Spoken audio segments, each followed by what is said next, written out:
कथित मद्यधोरण घोटाळा प्रकरणात अरविंद केजरीवालांना जामीन, 10 लाख रुपयांच्या जात मुचलक्यावर जामीन मंजूर।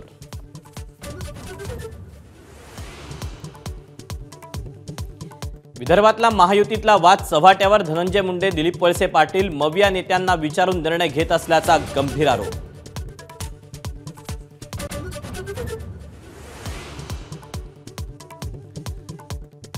महायुतीला विदर्भात 25 जागा मिळण्याचा भाजपच्या सर्व्हेतून निष्कर्ष, नागपुरात भाजपला केवळ 4 जागा मिळत असल्याचं सर्व्हेत धक्कादायक चित्र।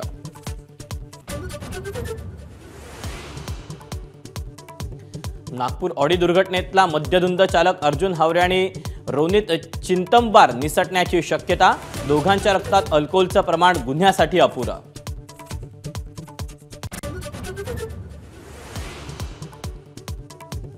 पुण्यात हडपसरमध्ये कोयता आणि तलवारी घेऊन दहशत माजवण्याचा प्रयत्न, टोळक्यानं पेटवलेली टेम्पो ट्रॅव्हल जळून खाक।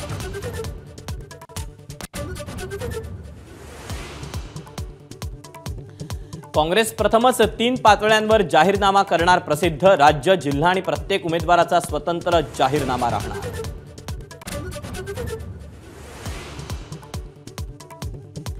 नवऱ्याच्या प्रेयसी विरुद्ध कौटुंबिक हिंसाचाराची तक्रार होऊ शकत नाही, मुंबई हायकोर्टाचा निर्वाळा, प्रेयसी नातेवाईक नसल्याचं निरीक्षण।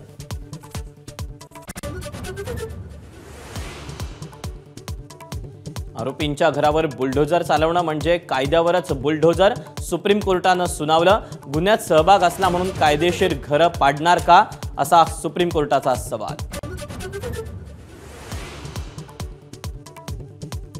पॅरालिम्पिक्समध्ये भीमपराक्रम करणाऱ्या खेळाडूंना मोदींची शाबासकी, मायदेशात येताच साधला संवाद।